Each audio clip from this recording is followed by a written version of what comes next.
Olá, eu sou Lupe a Raposa e nesse vídeo A Saúde da Mente e do Corpo vamos falar sobre a condição do ser saudável, como indivíduo e como sociedade, e considerando o aspecto emocional que podemos afirmar sem exagero, determina o bem-estar dos grupos humanos e a permanência da malha da sociedade como um organismo possível.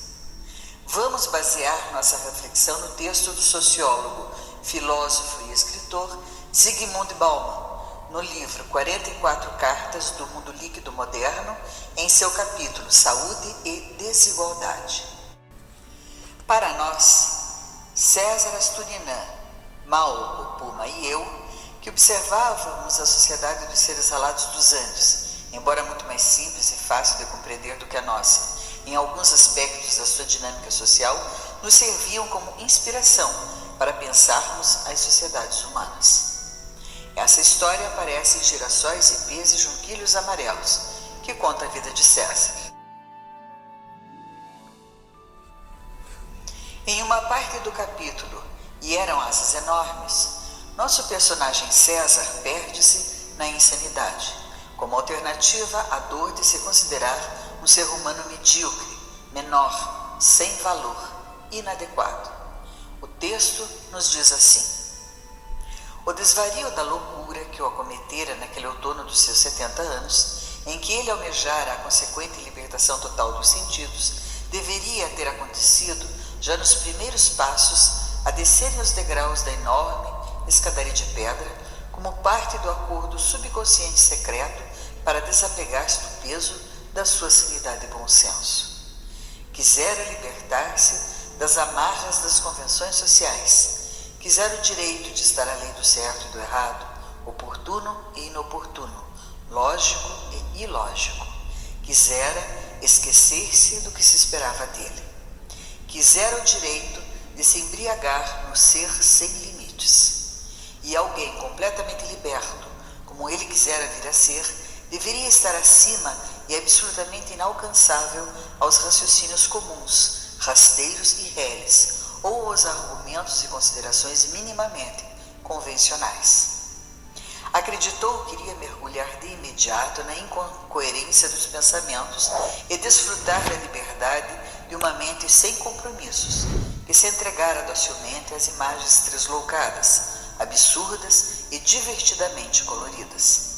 Mas a consciência da loucura enganou-o, e a prova era aquele debate íntimo já tão conhecido, a sequência de ideias irritantemente coerentes e normais que insistiram em importuná-lo. Nada lhe foi poupado. Ao descer cada degrau, sentiu romper-se-lhe uma a uma as amarras que mantinham a fragilidade da sua condição humana, e sem forças para incorporar a justa revolta, continuou descendo. Ele soube, percebeu e perseguiu o encadeamento impecável dos argumentos a favor e contra o seu desejo de libertação, que àquela altura da descida já deveriam estar subjugados ao absurdo e à completa irresponsabilidade. Talvez a suprema leveza da inconsequência, que deveria ser o estado natural da loucura, pudesse salvá-lo, mas teria sido imprescindível que se tivesse instalado de imediato, já nos próximos segundos, para ele ter sido apoupado de reconhecer o engano e a revolta justificar-se como uma atitude plenamente compreensível em uma consciência perfeitamente lúcida, mas inalcançável naquela posição em que ele se encontrara, a pouquíssimos passos para o último degrau. Então, de que adiantaria estar completamente louco, sabendo-se louco? Convencera-se da vantagem da barganha, sua sanidade pelo libertar-se das amarras e limitações impostas pela mortalmente chata sociedade que o havia enganado, roubando-o das vastas estepes e planícies escarpadas, onde ele poderia voar durante horas e eras, se não o houvessem sequestrado e arrancado suas asas. E eram asas enormes.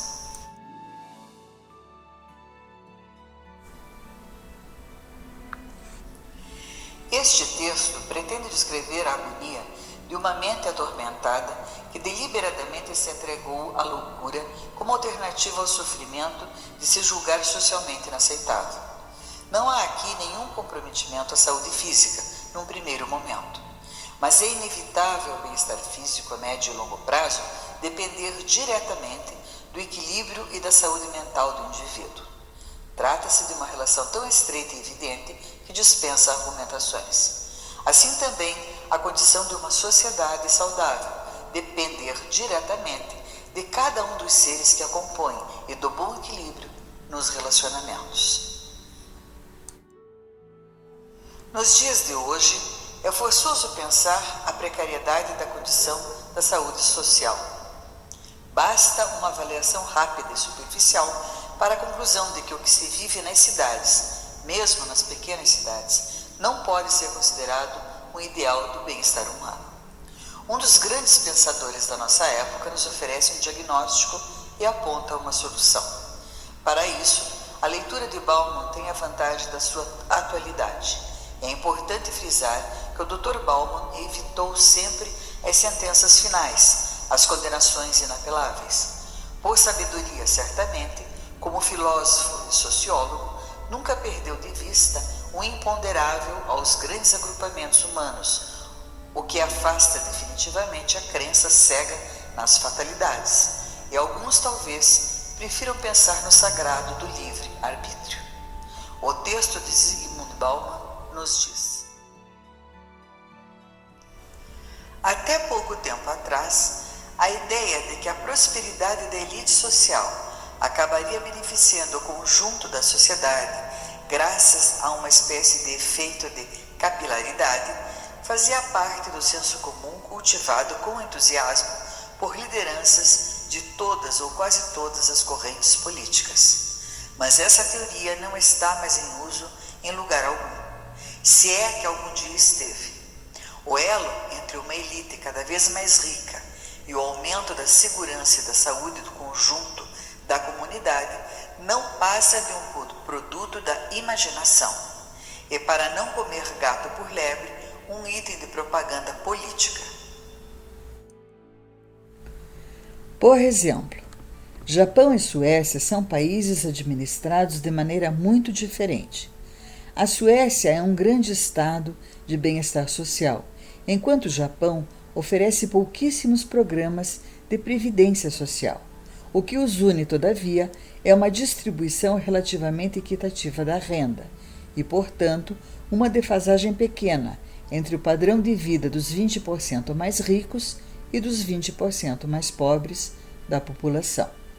Mais importante ainda é que nesses países há menos problemas sociais que em outras sociedades altamente industrializadas, com uma divisão menos igualitária de renda e da riqueza social.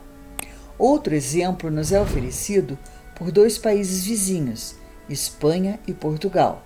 Este com índices de desigualdade social 2 vezes maiores que o primeiro, em números e intensidade de problemas sociais.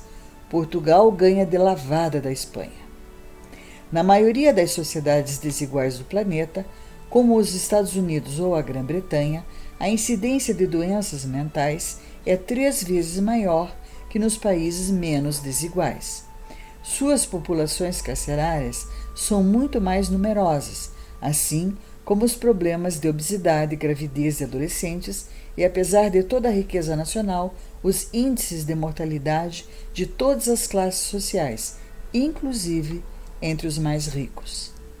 Se o nível geral da saúde é mais elevado nos países mais prósperos, naqueles de distribuição mais igualitária da riqueza, as taxas de mortalidade caem proporcionalmente ao aumento da igualdade social.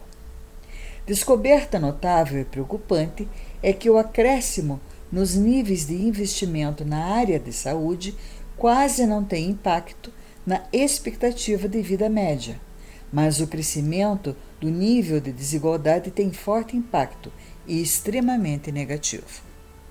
Quais as razões disso? Perguntam os pesquisadores, e sugerem que numa sociedade não igualitária, O medo de perder posição social, de ser rebaixado socialmente excluído, de lhe negarem dignidade e de ser humilhado é mais forte e, acima de tudo, muito mais angustiante e aterrador, dada a altura da queda prevista. Estes medos geram grande ansiedade e tornam as pessoas mais vulneráveis a distúrbios psicológicos, inclusive depressões, fator que, ademais, tem consequências negativas sobre a expectativa de vida, em especial nas classes médias reconhecidamente inseguras quanto à estabilidade de suas conquistas e à solidez de seus privilégios. A lista de males sociais que atormenta as sociedades desenvolvidas é longa, e apesar de todos os esforços genuínos ou hipotéticos, vem crescendo. Além das aflições já mencionadas, a lista inclui homicídio, mortalidade infantil e falta de confiança mútua, sem a qual a coesão social e a cooperação são inconcebíveis. Em cada um desses casos, os índices se tornam mais favoráveis à medida que passamos das sociedades menos igualitárias para as mais igualitárias, e as diferenças, às vezes, são muito espantosas. Os Estados Unidos estão no alto da lista da desigualdade social, o Japão no ponto mais baixo. No primeiro país, quase 500 pessoas em 100 mil estão presas, enquanto no Japão esse número é de menos de 50 em 100 mil. Nos Estados Unidos, 1/3 da população sofre de obesidade, no Japão menos de 10%. Nos Estados Unidos, de cada 1.000 mulheres entre 15 e 17 anos, mais de 50 estão grávidas. No Japão, a proporção é de somente 3. Nos Estados Unidos, mais de 1/4 da população sofre de doenças mentais. No Japão, Espanha, Itália e Alemanha, sociedades com distribuição de riqueza relativamente mais igualitária, apenas 1 em cada 10 pessoas informa ter problema mental. Comparado com 1 em 5 em países mais desiguais como Grã-Bretanha, Austrália, Nova Zelândia ou Canadá. Trata-se de dados estatísticos, contagens médias e suas correlações. Dizem pouco sobre as conexões causais que estão por trás dessas correlações, mas os números estimulam a imaginação e fazem soar um alerta. No pior dos casos, nos deixam alarmados, e isso é bom. Eles apelam para a consciência e também para nosso instinto de sobrevivência.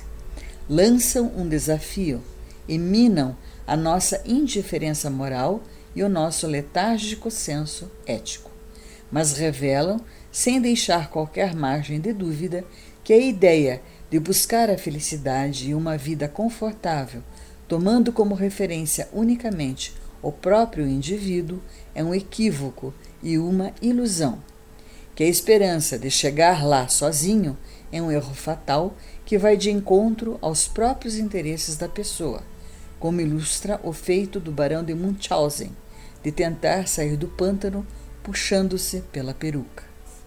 É impossível nos aproximarmos desse objetivo afastando-nos dos infortúnios dos outros.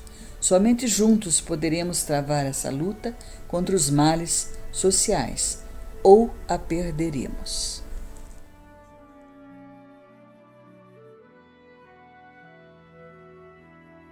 Muito obrigada a todos que nos acompanharam até aqui. Até o nosso próximo vídeo.